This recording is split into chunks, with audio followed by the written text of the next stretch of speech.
Hello and welcome to The Shift, the podcast that aims to tell the no-holds-barred truth about being a woman post-40. Created and hosted by me, writer and broadcaster Sam Baker. My guest today is the best-selling writer Dani Shapiro. Dani is best known for the memoirs that made her name. Startlingly honest works of self-investigation, like Slow Motion, in which she examines the questionable decisions her younger self made. And let's face it, whose younger self didn't? And the book that catapulted her to the top of the bestseller list, Inheritance. In Inheritance, Dani explores the impact of taking a DNA test, just for fun, in her mid-50s, only to discover that her beloved dad was not actually her biological father. That book led to the top 10 podcast, Family Secrets, which features guests who have uncovered life-altering secrets themselves. It led me into this massive sort of trove of memory, recollected conversations, and then this detective-like search to find out who my biological father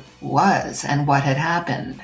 It was unlocking those family secrets that enabled Dani to write her first novel in 15 years, Signal Fires, a bestseller since the day it was published in the States last year and praised by my fave, Jamie Lee Curtis, amongst others. It looks at what happens when one tragic mistake changes a whole family's lives and the pernicious influence of silence. Dani joined me from the East Coast of America to discuss how it feels to discover that you are your own family's secret, her allergy to empty nest syndrome, and why there should be a handbook for middle age. We talked about coming into your full potential at 60, losing your looks, I hope you could hear those inverted commas, when you've been told that they're your currency, and learning to count our ordinary blessings. Thank you very much for coming on The Shift. I really appreciate it. I've been fully immersed in Dani Shapiro the last few days. So I've been listening to Slow Motion. You read it on Audible, didn't you? I actually read it not that long ago because when it first came out, audiobooks were not a big thing. And so I had never recorded it.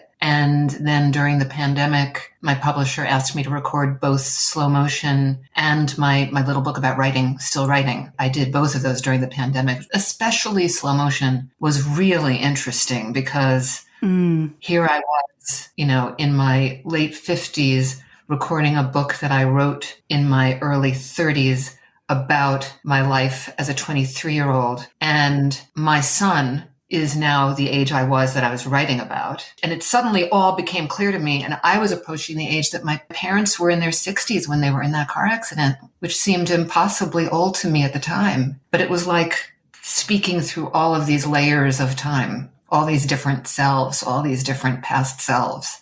How was it revisiting that version of you? I felt and I feel continually a lot more forgiveness and a lot more compassion than I could ever muster up earlier. When I wrote Slow Motion, I felt distance from that poor girl as I thought of her, but I didn't feel a whole lot of compassion for her. I had the capacity, I think, to maintain a bit of remove so that I could interrogate, what happened in some way that didn't feel self-protective. I couldn't have written it any earlier than I did. And I don't think I could have really written it any later than I did. I think that was the right moment to write that book. I was close enough, but far enough away and really in a different stage of my life. And also, I was going to say I didn't have any rancor. I don't think that's entirely true. I think I had a good deal of rancor toward my mother, but not toward, the man that I call Lenny Klein in the book. I couldn't have cared less. I didn't care whether he ever read. There was no sense of revenge or settling a score or anything like that. It just wasn't there. I didn't care. So that, I think, also gave me the capacity to be able to write it. When you were reading it, did you wish that you could, get your little editor's pen out and make changes to the book that you had written 20 years? Was it 20 years earlier? It must have been nearly 20 years earlier, yeah. It was. Actually a little more than 20 years. And yes, in fact, I was recording it in a local studio. I didn't record Slow Motion in my house. It turns out that there's this great professional studio. I live in rural Connecticut, but 10 minutes from me, there's this fantastic studio. I mean, who knew? But I was in this little sort of sound booth and I had my headphones on, and in my headphones, I had my director remotely. And every once in a while I would stop and say, can I redo that? I don't mean redo the sentence. Can I essentially rewrite that sentence? Or can I? And his phrase was author's prerogative, which apparently is a thing in the audio world. I didn't change a lot. And I didn't change anything just because I was embarrassed by it. There were one or two sentences in slow motion, one in particular that I wish that I could just expunge. But I didn't do anything like that. But I did sometimes rephrase something that I just felt would sound better than it would have been on the page. So the sentence that you wished you could expunge, was that because of your behavior or was it the writing? Oh, it wasn't either. It was actually what I think of now as, like I'll say this to students sometimes, there was a little anger leakage. And the sentence that I wanted and still would wish that I could expunge essentially was a pot shot aimed at my mother's younger sister, my aunt, who is the person who called me to let me know that my parents had been in this horrific car accident. And her bedside manner was truly terrible. And she should never have been someone to break news like that to a young person.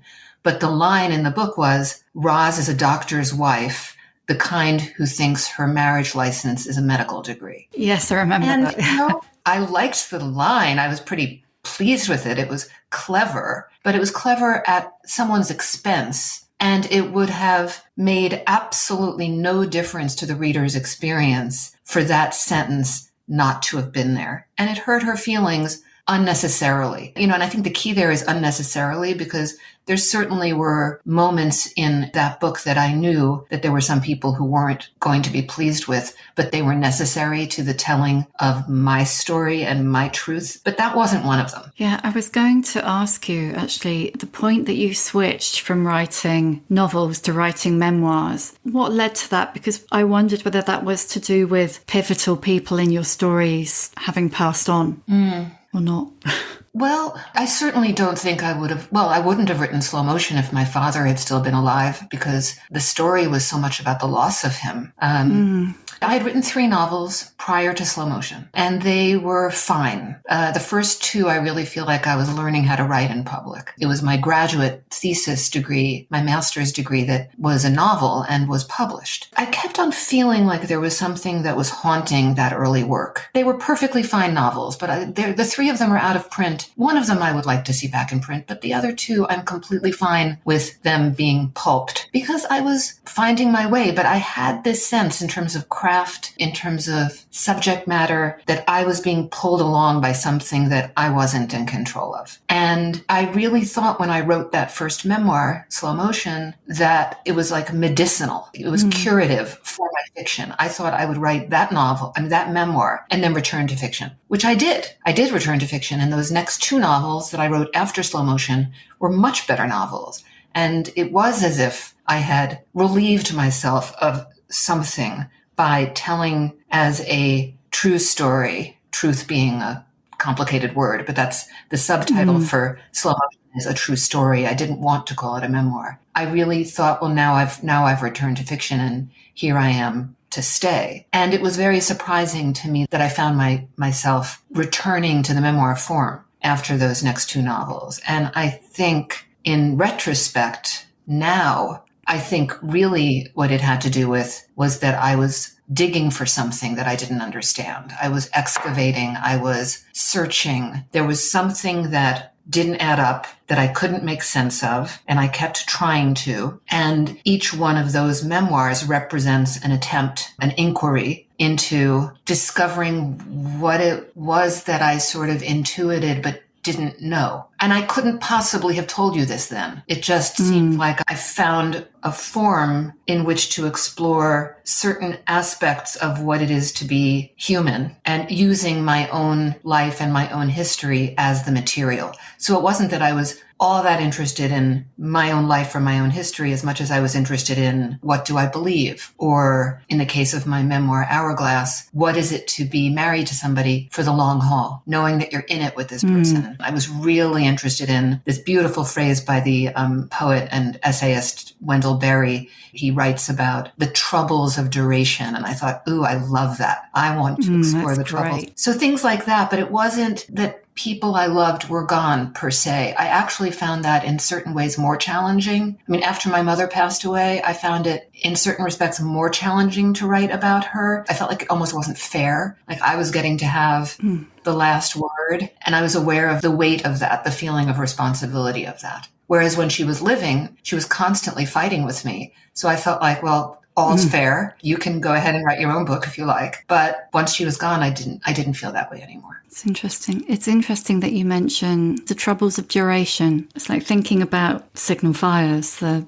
novel. One of the things that really struck me was how good it is on long relationships, the good, the bad, the indifferent, the ugly. There's not so much written about that, and particularly not candidly. I love hearing you say that. And it continued and continues to be something that I think about, because when I began Signal Fires, I actually started it years before I returned to it. My son, my only child, was young. And, we lived in, as we still do, in this community that we moved out of New York City to rural Connecticut, into this area where other young families had sort of settled down, and their children were going to school with my child, and we would, see each other at various school events and social events. And I don't exactly live in a neighborhood. It's more rural than that, but I was thinking about neighborhoods, and certainly I grew up in a suburban neighborhood myself. But the ways in which, when we are in that stage of active parenting, as we now call it, or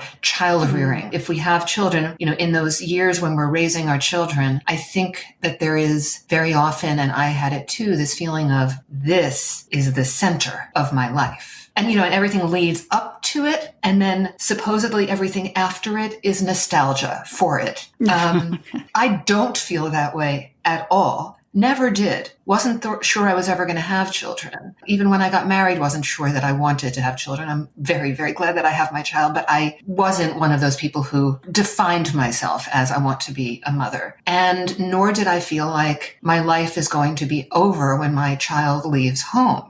People would start talking to me about, I would hear them talking about the empty nest, and I really just so rebel. I know, I so rebel. I'm allergic to that phrase. And when my son did go off to college, I would say, well, it's not empty. We're still in it. We are in the nest. Yeah. It's our nest. There is a point to it. Just because they're not in it doesn't mean it's pointless now. Exactly. And so I think that the troubles of duration, what I found myself thinking is, these years, let's call it 20 years of that period of time of raising a family, having children, being in the thick of it, whatever that looks like for each of us. It's a chapter. It's just a chapter. It's not the longest chapter, hopefully. There certainly was a longer chapter that preceded it, and hopefully there's a longer chapter or multiple chapters that follow it. And so in writing Signal Fires, I was really thinking a lot about neighborhoods and these chapters, and also the ways in which we sort of cast in life with the people who we end up being in that chapter with, whether or not we have a lot in common with them, whether or not we even like them. And sometimes if we're lucky, we do, but we are witnesses to one another's lives during that period of time. And I think that you say about the fact that basically that it's your children's friends. You just happen to have to hang out with their parents. And that's right. Shapes a large part of your life. That's right. And you're not choosing your children's friends, and you're not choosing who their parents are. And I remember however old my son was when I realized that he had his own social life and that I didn't have to do that anymore. I practically wept tears of gratitude.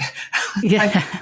It's a different stage. I mean, I loved that stage, but it wasn't everything. And I think all of the characters in Signal Fires, but especially Ben and Mimi Wilf, are contending, especially Ben, I think, contending with that feeling. What happens after that period of time of this active building snowmen and sledding and weekends of homework, and what comes after that? And the opening image for me of Signal Fires, when they first came to me, these characters, was of this older man, Ben Wilf, standing at the window of his home, and he's surrounded by boxes, and he's looking out the window at this neighborhood that he's lived in longer than any place he's ever lived. And he can tell you everything about the people in those houses. Even if he doesn't know them well, he can tell you who had a drug problem and got sent off to rehab, and who smokes weed when she's walking her dog, at night. Yeah.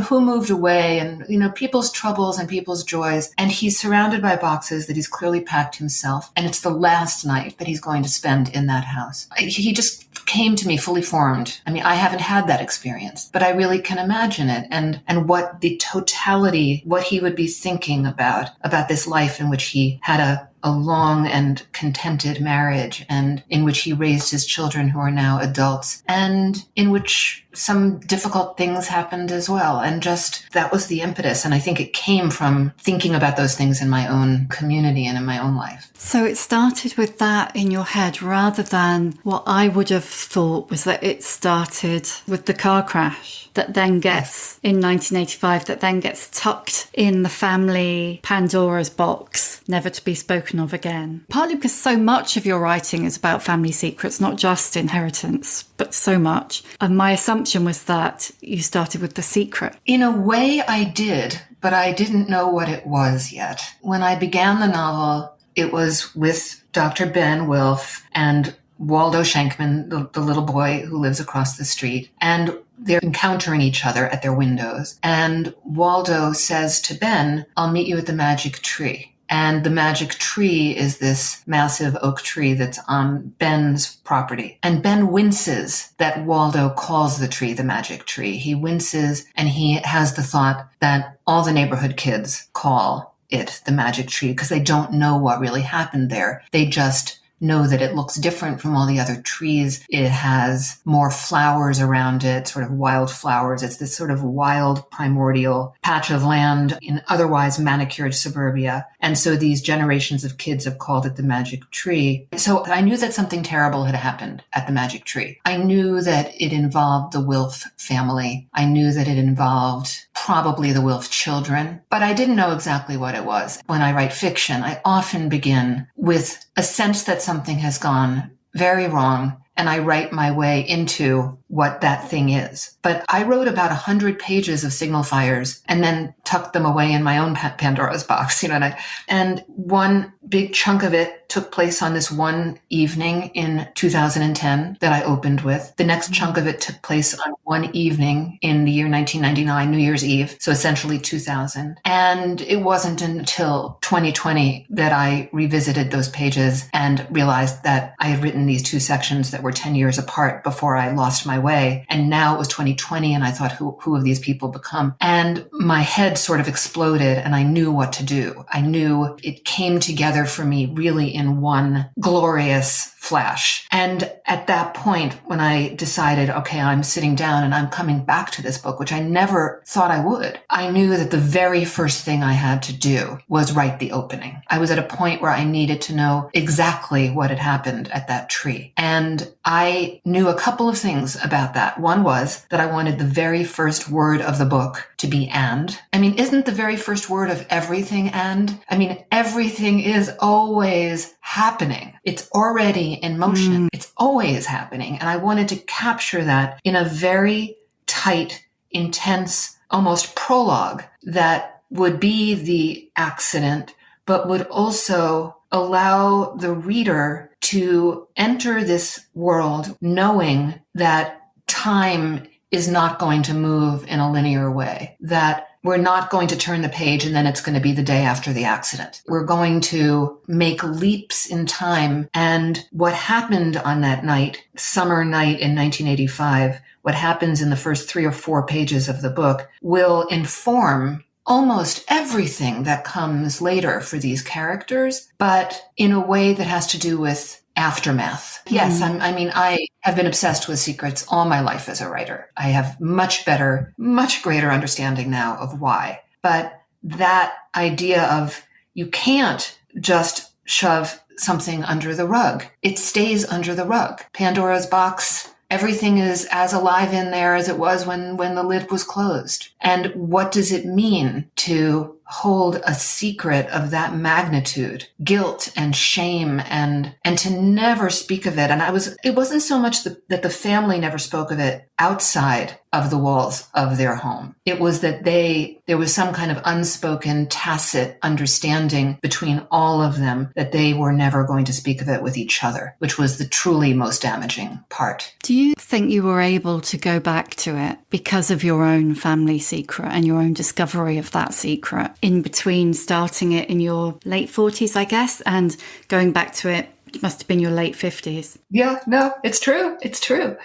I feel in the dozen plus years that passed from when these characters first really did appear to me fully formed, all of them, and the time that I returned to it, a number of things happened. And any of which, if they hadn't happened, I think I wouldn't have been able to return to it and write the book that it became. So one of them was the discovery in 2016, after a lifetime of exploring secrets and identity, that in fact, I was my own family's secret. That my dad, who I've spent my life trying to understand, unpack, honor, he died when I was 23. Not a day goes by in which I don't think about him multiple times, that he was not my biological father. And I had no idea, consciously, no idea. And I say consciously because I find all that completely fascinating now. So when you sent off the DNA test, it was literally just for fun. If my husband hadn't been doing it and said to me, you want to do it too?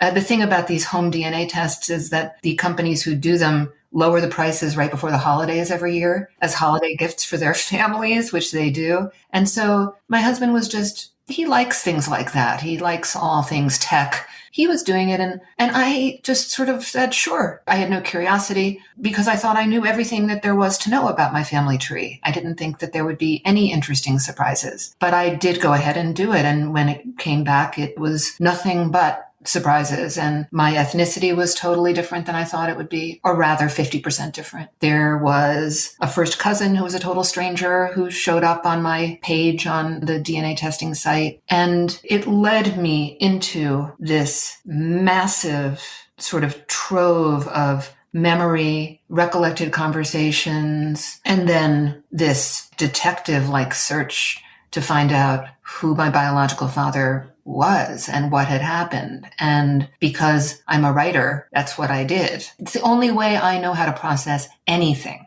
So when people said to me, like, how long did it take for you to realize you were going to write about this? It's like, there wasn't a time when I wasn't going to write about this. Yeah. It was already, in my head was already trying to organize it into language because that's what I do, even though it took a long time to be able to do that. And during that period of time, I had always thought about why certain people, moments feel like they have a kind of familiarity, or like, we meet someone that we've never met before and think, I know you. Not like I know you, I've met you before, but just you are so familiar to me. Ease with each other or unease with each other. These are all very real. And we attribute them to chemistry or to coincidence, but I've always found that kind of mysterious and interesting. And I had this brief period of time, very destabilizing, from the moment that I found out that my dad had not been my biological father. I've so identified with him, with my ancestors on that side, with the whole family history. And it really took a shockingly brief period of time to find out what had happened and who was my biological father. It took just a couple of days using nothing more than like Google and Facebook. But during those days, as I was walking through the world, and I happened to be during those days walking through airports and traveling and being in large spaces, every time I saw a man of a certain age, I would think to myself, you could be my father. You could be my father. You could be my father. And it was this feeling that I could have passed people who were profoundly genetically related to me, sisters, brothers, father, could have been in a room with them and not have known. So that feeling of why do we know what we know? Why do we feel what we feel? I had spent my childhood feeling like there was some way in which I didn't fit in and it didn't add up, my family. And then suddenly it made sense. And the face staring back at me in the mirror made sense to me for the first time in my life, because it was a face that did not look like the people who raised me, which if I had been adopted and had known that I was adopted, I would have understood why I didn't look like the people who were my, but I didn't know that because it was a secret. So that was a big piece. I wrote Inheritance and it came out and it got a really tremendous amount of attention. And I was traveling all over the country, speaking to people who had similar experiences. They were telling me their stories and they were telling me their secrets, which people always had done. People always told me their secrets. It's like I walk around with a big sign over my head saying, like, confess. You can trust me, I'm a writer. Yeah. Right. Like during the period of time that Inheritance came out, my husband was diagnosed with a very serious form of cancer. And we went through the better part of a year of his treatment. And thank God, his full recovery, but it was very, very serious. And I experienced as an adult something I had not experienced before, which was facing the profound loss of my beloved and my partner, and the way in which you can be moving along and life is completely just ordinary. In a moment, everything can change and does for all of us at some point in our lives. So to go back to what we were talking about troubles of duration, it spoke profoundly to me about that. And then we entered the pandemic. We all experienced that. We all across the globe experience the ways in which we are connected and the ways in which we are interdependent and the sort of absolute truth and unavoidability of that. And at the same time, we were experiencing that while so many of us were isolating and quarantining. So we're experiencing both this connection and this loneliness. So I think all of those factors contributed to my being able to re-enter that material. It's like I had the characters years before I deserved them, and then when I finally lived enough life to deserve them, and they were ready for me and I was ready for them.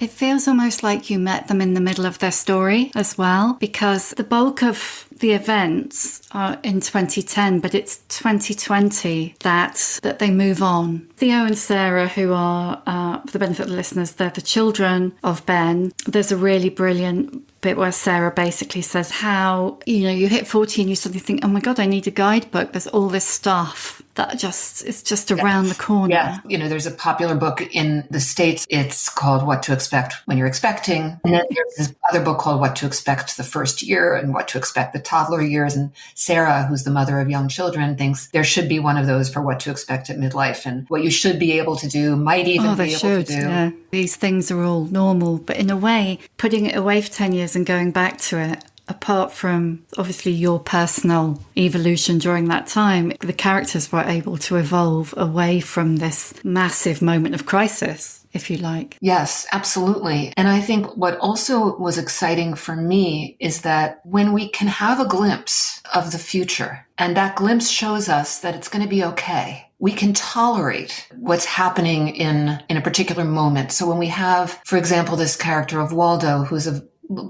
I love Waldo so much. And he's wonderful. He's wonderful. He's brilliant and he's strange and he's different and he's lonely. One so wants to know that he's going to be okay. And the structure of allowing us to just have these glimpses, some of the glimpses are in 2020 and some are tiny little glimpses of beyond that. I think it makes Waldo's life as an 11-year-old bearable and beautiful for us because we know that it's going to work out for Waldo. And I did an event recently in person and there was a large crowd and we were talking about Waldo. And I asked for a show of hands. How many of you would go back to middle school if you were given the choice? And not one single person in a crowd of 200 people raised their hands and say, yes, me, I'd like to go back to middle school. In a way, when you're at that very awkward age, adults often say to you, just wait. It's going to be better. It's going to get better. And you don't believe that when you're 11 or 13 or 15. You don't believe that. You can't imagine that it will ever be better. But I think we can all agree that we don't want to peak at that age. We don't want those to be the best years of our lives. They're supposed to be challenging and, our identities are sort of being developed and formed. And so it was really thrilling for me to be able to make those leaps forward and see. Is there an age you would want to go back to? Oh, that's a great question. I would like to know everything I know now and be around 45. But no, because I am so liberated by what I know now. I am so thankful. It could have been otherwise in my life. And I am incredibly, to the depths of my being, thankful that in the fullness of time, I learned what I learned. I was able to put the pieces together. We're here to experience life. and some of it is extremely painful and some of it is extremely beautiful. But you don't get the beauty without the pain. As Rilke said, the beauty and the terror. We don't get to have one, or hopefully we don't get to have one. And the knowledge, there just are times where I definitely think, wow, I'm in the best patch that I've been in my whole life in terms of where I am in my own sense of myself, of the world, my family, the gratitude that I feel for my husband's recovery, the gratitude I feel for my son's thriving, and the gratitude that I feel for all of these things that I am getting to do at the age of 60 that are just like moonshots. If you had told me 10 years ago that I would have created a podcast and that lots of people would be listening to it, I would have said, what's a podcast? Or like really interesting film and television adaptations, that this novel that I did return to fiction, that I wrote a book that's resonating with people, that I teach and love my students and get to have just this really rich and varied life. That to me I couldn't have had that earlier. So I love the question. It's a provocative question.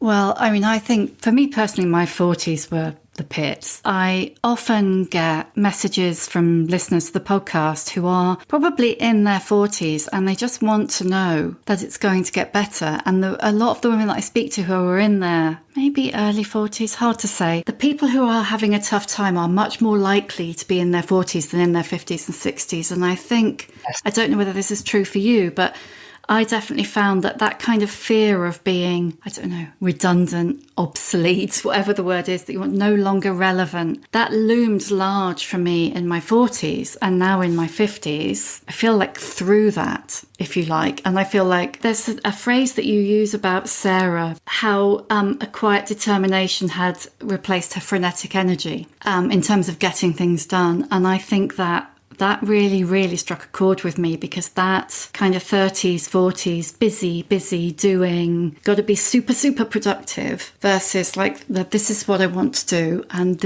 I'm going to do it and getting on and doing it. I just think that for me personally, that has been a big shift in that decade. I love that. It's calling to mind. There's a phrase, it's in Buddhist literature that always strikes me when I read it, which is by and by an effortless effort takes over, which doesn't mean that it's not effortful. I think there's a tremendous difference between striving and grasping and true ambition. I feel true ambition. I continue to feel it. I do care about relevance, but it's a different kind of caring about relevance. It's a much longer view. Like when Inheritance came out and it just got all this attention and all of these things that I had always wanted. I've had a wonderful career, but there were things that I wanted that I hadn't gotten, and then I got them. And I remember, thinking I wouldn't have appreciated this earlier in my 30s or my 40s. I would have felt somehow, I think perhaps more like, well, I deserve this.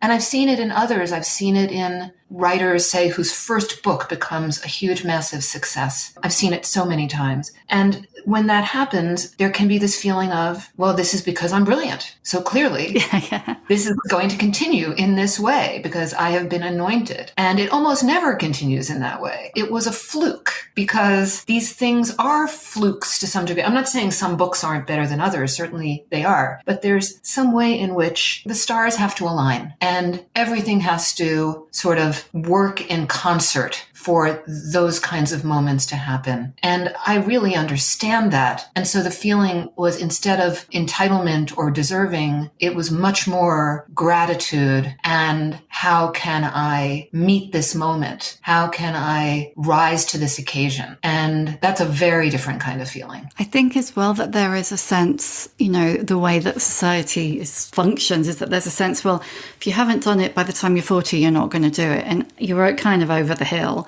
And that's, well, patently rubbish. But also, I see so many women and speak to so many women who are professionally on a, second wind, for want of a better way of putting it, in their kind of 50s and 60s and beyond. Yes. On my 40th birthday, we had a party. And I remember thinking that I needed to wear something appropriate. I remember going shopping for my 40th birthday party, and I still have both items that I bought because they were very, very classic. It was a black silk skirt that was knee length and a black cashmere camisole and V-neck, but not too low. And my heart sort of aches, and I also laugh at that 40-year-old that, I mean, to me, from where I sit now, and, you know, we had dinner with some people in their early 40s this past weekend, and they're like young and gorgeous and juicy, and they have young kids. I think that there is always a point where if we're lucky enough to age, we look back and think that was young. And that continues. I have a very dear friend who's 86, and she recently lost her husband. She has 4 grown children. She has grandchildren. She has 2 great-grandchildren. And she's very, very wise. And I was speaking with her on the phone last week, and I asked her, what was it like? Do you remember what it was like to turn 60? She thought about it for a bit, and she said, I really don't remember. She said, I remember 50. God, that was young, she said. And she said, I remember 80. I don't remember 60. I just don't remember. But, you know, the idea from the perspective of an 86-year-old, 50 was so young. That's how I think it always is for us as we continue. I mean, there's a lot of power, by which I mean like personal power, in not needing everyone to love you, understanding that you're not for absolutely everyone. You know, you're always continuing to sort of find your way and build your life. And that absolutely, I mean, to me, I look to the elders, and I know people look to me and consider me that, like people who are 30 think that's me. I look to Margaret Atwood and I look to Virginia Woolf in terms of people who have come before. I look at Helen Mirren. I did an event with Margaret Atwood a few years ago, and, you know, and there she was in her 80s, you know, delivering a keynote just like I was, you know, up there owning her life, her position, her place in the world. And I think that it's very difficult to do that when you're younger. There's much more comparing that goes on, more competition, and the feeling that time is slipping away actually, I think, only becomes real when you're older. It's a figment and a fantasy. The idea, time is not slipping away when you're in your 40s. You're in your prime when you're in your 40s. If you live a full lifespan and nothing cuts that short, you're in the middle. You're in the middle. What a great place to be. Right at the beginning, when we were talking about you reading slow motion for Audible, that girl, not the Dani who wrote it, but the Dani in the book, it was so interesting. It was interesting listening to it with the benefits of also just having read Inheritance and Signal Fire. So it's obviously these kind of Danis were piled up, different Danis. I think there's a point in slow motion where you talk about the dreadful Lenny, and, you know, that he says to her, you know, women are over the hill when they're 30. And lots of other offensive things. But I think when you're in your 20s, you kind of believe that a little bit anyway. You see that society, hopefully it's improving, but who knows? Society's reflecting that back at you, and you were and still are, frankly, stunning. Was that something that worried you as you were aging and growing up? Because, you know, you write about briefly at that time of your life, basically using your fantastic looks, and that time of your life when you were acting before you found your proper calling. Yeah. Thank you for asking that, because I never get to talk about it. And it's something that I start to feel comfortable now talking about as someone who's older and who is a little bit more invisible when I walk down the street. I mean, we do, as human beings, human nature sort of our eyes sort of gravitate to youth. And I think because a great deal was made of the way that I looked in my family growing up, in my community, sort of, you know, the people that I was surrounded by, that I spent some years there really thinking that that's all I had. And that's a terrible place to be, because if that's all you have, first of all, let's go back to deserving. You don't deserve it. In my case, like really genetic fluke. And you're going to lose it, because if youth and beauty are your currency, every day you're losing it a little bit. And there's power in it too, but it's not real power. You can experience it as real power when you're in the throes of it, in the midst of it. But I think you come to know that it's not real power. I mean, there were certainly times, even in my life as a very young writer, where my first book was coming out. So it was the very late 1980s. And, very late 1980s in New York City was a very particular kind of place, full of excess and a great focus on power and wealth. And I remember being at these publishing events and being surrounded by like the most powerful men in the room. And knowing that the only reason I was being surrounded by the most powerful men in the room was not because I had a first novel coming out that, people were very excited about. It was because they thought I was pretty, and they gravitated like moths to a flame to the pretty woman. And, it's a trope. The pretty woman would gravitate toward the powerful men. But I was conscious of it even as it was happening. And it didn't make me respect myself. It didn't make me like myself. And it also made me feel like, well, that's why I'm here. In my very first novel, my publisher, instead of going out and getting quotes, getting great blurbs from literary writers, instead of sending me on a book tour, spent, I think, something like $6,000 or $7,000 on my author photo. And I didn't know any better. I was 27 years old. I really didn't have enough of a sense. There are 27-year-olds who do much more now than back then. Yeah. I mean, I take responsibility for this, but it came from that feeling, well, this is what I have. And that is, I'm happy to report, so completely gone, and it's not that I don't care. I do care. I like dressing up and I like looking nice. And I like it that you said that I'm stunning. That made me happy. So it's not like I'm immune, but it's not what I'm leading with. It's not what I've built my life on. It's a great source of satisfaction to me. Actually, I'm realizing this just now saying this to you, that I have this popular podcast because nobody's seeing me. When you have a podcast, it's entirely ear to ear, voice to voice. That's what people are hearing. And I love that. And reading as well. I mean, people aren't thinking, what does the writer look like who's written this book? It's a very different way of thinking of it that has happened over the decades and for all of those reasons. So your podcast is like 27 million downloads or something now? I'm very jealous, I have to say. Well, it turns out family secrets. Yeah, there's a few of them. Every family has them. And I think the podcast was very much, organically came out of writing inheritance and people starting to share their stories with me. And the thought, I wonder if there's a forum for this. I wasn't even a big podcast listener, in 2019. I mean, the timing was very good. I don't run out of stories. And I don't go looking for them. I mean, really almost every day I'll be reading something. There'll be an article in the paper, or somebody will have a book coming out or a film coming out, or, just a news story or a story on the radio. And I'll think that would be great. And then we reach out to that. I mean, that's how it's happened. And I've always said that I would stop if I ran out of great stories to tell, or if I started, repeating myself, but the stories don't repeat. And part of that is that every story of a secret really is unique in the details, but also in the way that we respond and the different kinds of secrets. The secrets that we keep are very different and act upon us very differently than the secrets that are kept from us. And then, the tagline of the show is the secrets we keep, the secrets that are kept from us, and the secrets we keep from ourselves. And to me, the secrets we keep from ourselves is the most resonant thing because, in a way, to go back to my discovery about my dad, I told you I didn't know it consciously. But when I went back and after I made the discovery and as I was writing Inheritance,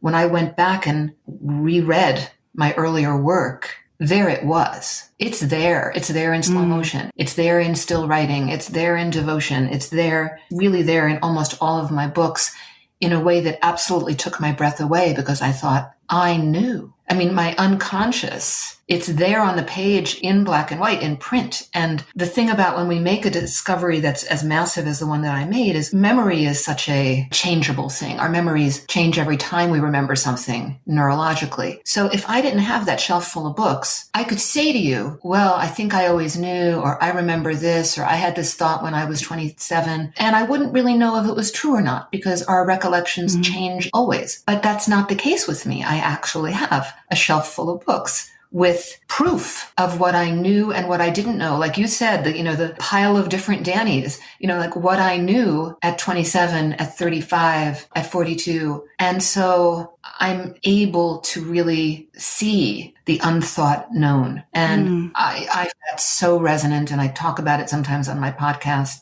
What we know, absolutely know, in our marrow, but is too dangerous to think. So we simply never think it.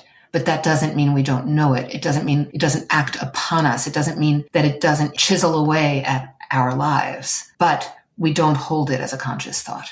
When I was listening to Slow Motion, I was thinking, with the benefit of massive hindsight, there are so many side-on references to, I guess, your father's ability to leave a room while still being in it, your countless references to you not looking like them. Did your parents' siblings know your biological father was a sperm donor? I think that my parents they would have been told, as my research showed me, they would have been told never tell a soul, never tell anyone. This has to be only between you. No one will ever know. I have had a hunch that my mother's sister, she of my pot shot, they had a very, very symbiotic relationship. And Roz's husband was a doctor, and a very good doctor, and one who my parents had a great deal of respect for. And it wouldn't surprise me if Roz and Hai had known. There were things my mother said over the years. For example, Hai was in the delivery room when I was born. He didn't deliver me. He didn't have privileges at that hospital. I was born in New York City. He was a doctor in New Jersey. Why was he in the delivery room? And my mother used to tell it in her sort of grand way as just a great story. But my theory now is if my mother knew that she was pregnant with a donor's sperm, that meant that she was really for 9 months carrying something extremely unfamiliar, unknown, strange inside of her in her pregnancy. And so when she was giving birth, on some primal level, she must have been terrified. Every woman giving birth is terrified, but she must have been terrified in a very particular way. And so it would not entirely surprise me if she had told her sister and brother-in-law. Other than that, I was able to ask my mother's oldest best friend. She never knew anything. I was able to ask my father's sister, to whom I'm very close, who's still living, and she's 97 years old now. She never knew anything. And if my father had ever told anyone, I think it would have been her. There was so much shame involved in infertility and in that process. And when there are secrets, it's because there's shame. So I think that, no, I think that has been the only thought I've had. And I wish I could know for sure, but it will remain a hunch. Thank you. Right, I'm going to ask you the questions that I always ask at the end. What is your emotional age? 95. I would say my emotional age is the age that I am now. Why is that, do you think?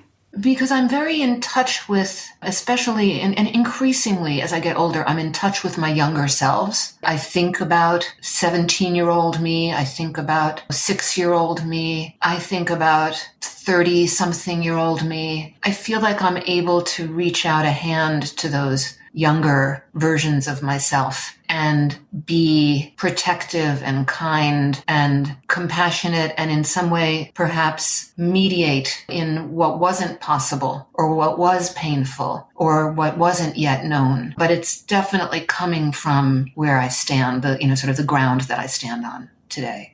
Give us a book recommendation. Well, I reread Mrs. Dalloway on a pretty regular basis, so I'll go with that.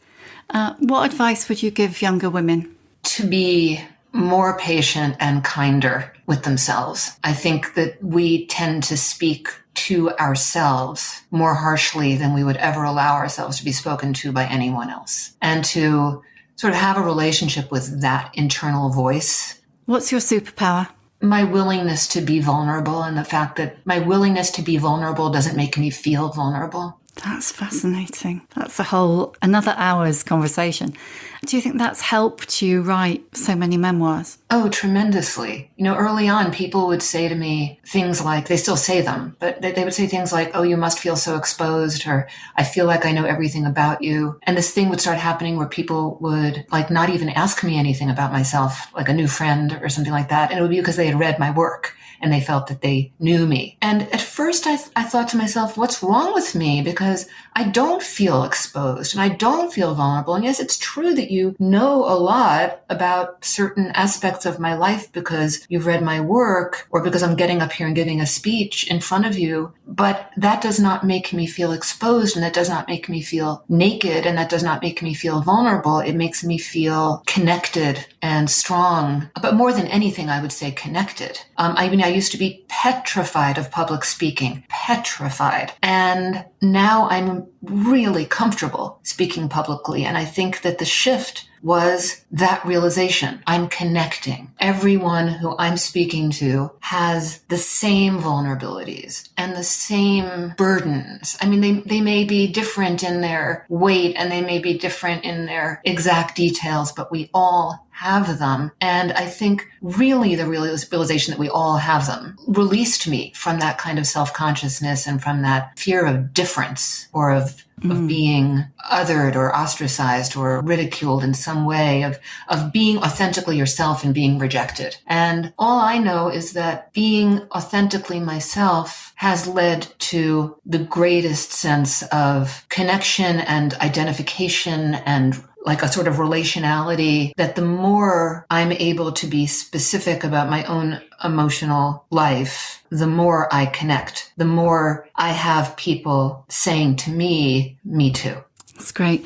Last one. How many fucks do you give? Maybe a half a fuck. Just the half. What's the half for? I get caught up. We all get caught up. My ego gets pricked or something happens that isn't what I wanted. And it takes me my capacity to recover from those kinds of what would have been a gaping wound is now ooh, ouch. Okay. And that, again, I think has to do with the fullness of time. Thank you so much. I've absolutely loved talking to you. Thank you. Oh, I absolutely love talking to you too. It was such a pleasure. Thank you for listening. You can hear a new episode of The Shift each Tuesday, wherever you get your podcasts.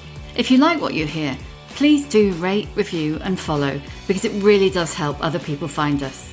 And if you'd like to support The Shift further, please consider becoming a member of our community. Find out more at steady.media/The Shift.